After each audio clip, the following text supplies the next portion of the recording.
Hi everyone, welcome back to this channel and we are doing exercise 7.5 and here's the question number 6. अब देखो जितने भी हमने questions करे थे ना, हम सबसे पहले क्या कर रहे थे, डिग्री चेक कर रहे थे। ठीक है, चलो डिग्री चेक करो। यहाँ पे x की पावर कितनी है, 2। देखो जब आप इसको मल्टीप्लाई करोगे it will B x minus 2x square, है ना। यहाँ पे ऐसा आ जाएगा, तो यहाँ पे भी x की डिग्री कितनी हो गई, 2।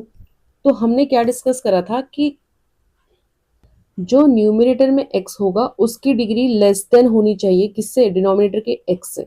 ठीक है, तो लेस देन का मतलब है कि लेस देन ही होना चाहिए, इक्वल भी नहीं होना चाहिए। अगर ऐसा होता है तो हम क्या करते हैं, लॉन्ग डिवीजन मेथड। ठीक है, अब लॉन्ग डिवीजन करने से पहले हम इसको थोड़ा सा सिंप्लीफाई करते हैं। मैं सिंप्लीफाई क्यों बोल रही हूँ, एक्स स्क्वायर आपका नेगेटिव में है, यहाँ भी और यहाँ भी, तो हम इसको ओपन करके माइनस कॉमन लेते हैं, न्यूमरेटर से भी डिनोमिनेटर से भी, और फिर सिंप्लीफाई करते हैं। ठीक है, तो ये कितना हो जाएगा, मैंने माइनस कॉमन लिया, it will B x square minus 1 upon, इसको मल्टीप्लाई करो, देखो कितना आएगा, एक्स माइनस 2x स्क्वायर। अब यहाँ से माइनस कॉमन लो तो 2x स्क्वायर पहले आ जाएगा, माइनस का x हो जाएगा, माइनस से माइनस कैंसिल, ये आपका क्वेश्चन बन गया।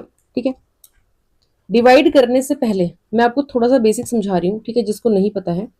फॉर एग्जाम्पल अगर हम 3/2 इसको सॉल्व कर रहे हैं, ठीक है, तो ये कितना हो जाएगा, 2 1 2 माइनस 1 कितना आ जाएगा, रिमाइंडर।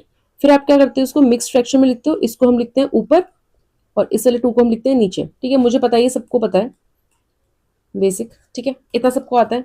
ठीक है, फिर आप इसको कैसे लिखते हो, आप इसको ऐसे लिखते हो, 1 + 1/2 लिखते हो, ये वाली टर्म अलग करते हो, ये वाली टर्म अलग लिखते हो और बीच में प्लस का साइन लगाते हो। ठीक है, आई होप ये सबको पता होगा। ठीक है, अगर नहीं पता है तो इसको भी ध्यान में रखना। ठीक है, चलो अब हम सिंप्लीफाई करते हैं।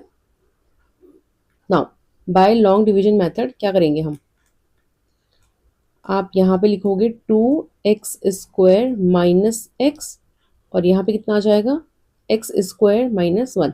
ठीक है, अब याद है आपको डिवीजन कैसे करते हैं, कि 2 में हम क्या मल्टीप्लाई करें या फिर इस टर्म में हम क्या मल्टीप्लाई करें कि हमें ये वाली टर्म मिल जाए। ठीक है, तो मैं थोड़ा स्टार्टिंग से बता रही हूँ। देखो इसमें आप क्या मल्टीप्लाई करो कि आपको x² मिल जाए, यहाँ पे 1/2 लिख दे तो 2 से 2 कैंसिल हो जाएगा, हमें x² मिल जाएगा। ठीक है, तो क्या मल्टीप्लाई करोगे आप, 1/2। ऑलराइट, इस टर्म में हम 1/2 को मल्टीप्लाई करेंगे तो हमको कितना मिलेगा, x²। ठीक है, फिर देखो, फिर आप इस फिर आप इस टर्म को भी मल्टीप्लाई करते हो जो यहाँ पे मिलता है हमको, है ना। तो ये कितना हो जाएगा, माइनस का x/2, लेकिन यहाँ पे तो x नहीं है। ठीक है, तो बेसिकली यहाँ पे जो आपकी x वाली टर्म है ना वो 0 है, ऐसा है ये।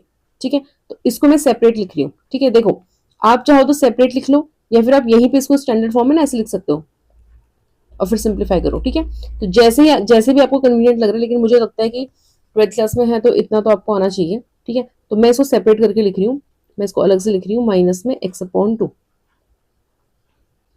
अब हम क्या करते हैं, नेक्स्ट साइन चेंज करते हैं, साइन चेंज करो, ये हो जाएगा माइनस का और ये हो जाएगा प्लस का। ठीक है, ये हो गया कैंसिल, ये कितना आ गया आपके पास, ये आ गया आपके पास प्लस का x/2 और ये माइनस का 1 एज इट इज, क्योंकि हमने यहाँ पे तो कुछ काम करा ही नहीं ना, ये एज इट इज कॉपी हो गया। समझ में आया, ये हो गया रिमाइंडर। नाउ नेक्स्ट क्या पढ़ा हमने, हम इसको लिखते हैं मिक्स्ड फ्रैक्शन में। मिक्स्ड फ्रैक्शन में कैसे लिखेंगे, ये आएगा साइड में। ठीक है, ये जो आपका रिमाइंडर है ये जाता है ऊपर, तो मैं इस वाली टर्म को पहले लिख रही हूँ x/2 को और -1 को बाद में लिख रही हूँ। ठीक है, तो हम इसको लिख रहे हैं x/2 -1। ठीक, उसके बाद ये डिवाइजर है, इसको हम लिखेंगे नीचे। ठीक है, इतनी बात हो गई।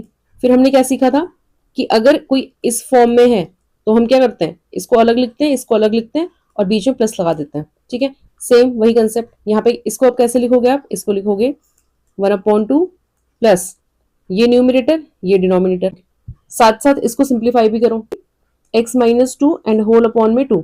ठीक है, फिर ये इसी के साथ आ जाएगा यहाँ पे 2x² माइनस में x। इतना समझ में आया, इसका इंटीग्रेशन हो जाएगा सिंपली। ठीक है, क्योंकि कांस्टेंट है तो यहाँ पे x लिख देंगे, ये हो गया। हमको यहाँ पे काम करना है। अब यहाँ पे भी काम करने के लिए क्या करना है, देखो ये जो 2 है ना इसको मैं अलग लिख रही हूँ, ये ऐसा हो जाएगा 1/2 अलग लिख रहे हैं। ठीक है, सिर्फ इस पे काम कर रहे हैं अभी। अब यहाँ पे भी जो डिनोमिनेटर है, क्या हम यहाँ से x कॉमन ले सकते हैं, अगर आप यहाँ से x कॉमन लोगे तो ये कितना हो जाएगा, 2x। ठीक है, यहाँ से पावर रिमूव हो जाएगी, यहाँ पे 1 आ जाएगा। चलो इसे भी कर लेते हैं। तो हमने क्या करा, यहाँ पे लिखा माइनस का 1। इतना समझ में आया? ठीक है, चलो ऐसे करो, अगर आप कंफ्यूज हो रहे हो तो मैंने इसको ये लिख दिया फॉर्म। ये हमारा फाइनल फॉर्म बन गया क्वेश्चन का। ठीक है, अब काम कहाँ पे करना है? काम करना है इस फंक्शन पे, let x minus two upon में x 2x minus 1 is equals to I. इसको आई मान लो। ठीक है, इसे हम इक्वेशन फर्स्ट मान लेते हैं। हमने पूरा क्वेश्चन मॉडिफाई करा और इस फॉर्म में लेके आ गए। ठीक है, अब इसको क्वेश्चन मानो बस। जो भी इसका आंसर आएगा वो यहाँ पे पुट कर देना और यहाँ पे इंटीग्रेट करके हम वैल्यू पुट कर लेंगे। अब देखो, क्या ये क्वेश्चन हमारा जो हमने अभी तक इतने सारे क्वेश्चंस करे हैं 5 तक, उसकी तरह है ना? ठीक है, हम इसको सिंप्लीफाई कर सकते हैं। So now we can easily simplify it. कैसे? देखो, न्यूमरेटर एज इट इज लिखो। ठीक है, ये किस में ब्रेक हो रहा है? ये हो रहा है आपका ब्रेक a अपॉन एक्स में plus b upon 2x minus 1, क्योंकि दोनों की पावर लीनियर है। ठीक है, अब यहाँ पे डिनोमिनेटर में लिखा है तो यहाँ पे भी लिखना पड़ेगा आपको। ये फॉर्म हो गई, ये हो गया आपका पार्शियल फ्रैक्शन। इस फॉर्म में आपने कन्वर्ट कर लिया। फिर हम लेते हैं एलसीएम। तो मैंने आपको बताया, जब आप एलसीएम लेते हो तो सिर्फ न्यूमरेटर लिखते हो, क्योंकि डिनोमिनेटर कैंसिल हो जाता है। तो हमने ये लिखा, यहाँ से हमने इसको एलसीएम लिया तो it will B 2x minus 1 यहाँ पर आ जाएगा और प्लस में b के साथ x आ जाएगा। फिर हमने क्या सीखा था? हमने सीखा था हम a और b की वैल्यू फाइंड करते हैं और कोई ऐसी वैल्यू पुट करते हैं जिसमें एक कांस्टेंट एटलीस्ट 0 हो जाए। तो अगर मैं x की जगह पे 0 पुट कर दूं तो b कितना हो जाएगा? 0 पुट करो। नाउ ये कितना हो जाएगा? 0। अब यहाँ पे देखो, यहाँ पे 0 पुट करेंगे, कितना आएगा? 0 माइनस 2 माइनस का 2। ठीक है, is equals to a as it is.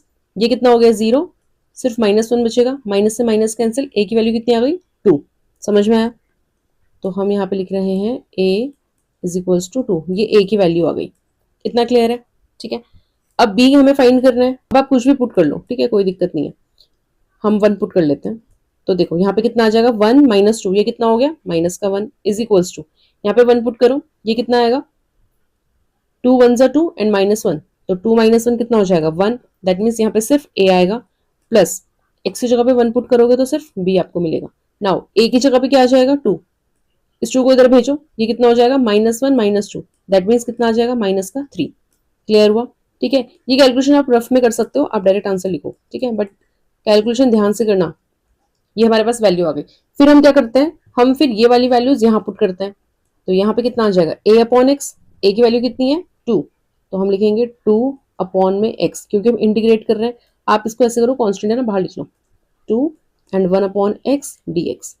ठीक है, b कितना है? माइनस 3, यहाँ पे पुट करो, कितना आ गया? माइनस का 3, कॉन्स्टेंट है, बाहर लिख लिया, dx और अपॉन में कितना आ जाएगा? 2x minus 1। समझ में आया? ठीक है, अब क्या करते हैं? इंटीग्रेट कर लेते हैं। ये कितना हो जाएगा? 2 log x माइनस में 3, ये कितना हो जाएगा? log 2x minus 1। लेकिन क्योंकि यहाँ पे फंक्शन क्या है? 2x, तो हम इसको डिफरेंशिएट भी करेंगे। ठीक है, अब ये मत बोलना मैम बाकी क्वेश्चंस में तो आपने डिफरेंशिएट नहीं करा, क्योंकि बाकी क्वेश्चंस में x का कोफिशिएंट 1 था, तो हम डिफरेंशिएट करेंगे 1 ही आएगा। यहाँ पे x का कोफिशिएंट 2 है, तो आप इसको डिफरेंशिएट करोगे 2 आएगा, उसको हम कहाँ लिखते हैं? डिनोमिनेटर में। ठीक है, इंटीग्रेट करते हैं, फिर जो भी फंक्शन होता है उसका जो डिफरेंशिएशन होता है उसको हम डिनोमिनेटर में लिखते हैं। तो ये वाला हमारा सॉल्यूशन हो गया किसका? आई का, जो हमने आई लेट करा। ठीक है, आई हमने किसको लेट करा था? इसको। ध्यान से देखना। तो बेसिकली देखा जाए तो हमने ना इस वाले पार्ट का इंटीग्रेशन कर दिया। ठीक है, और इस पार्ट का इंटीग्रेशन करना है, तो इसको मैं ऐसे लिख रही हूँ dx। ठीक है, अब देखो इस पार्ट का हमने इंटीग्रेशन, इसको ना आप मान लो इक्वेशन ए। ठीक है, इसको मान लो equation A. Now from equation A, अब इक्वेशन ए में देखो मैं डायरेक्ट इंटीग्रेट भी कर रही हूँ साथ साथ। 1/2 को इंटीग्रेट करो, कितना आएगा? x/2।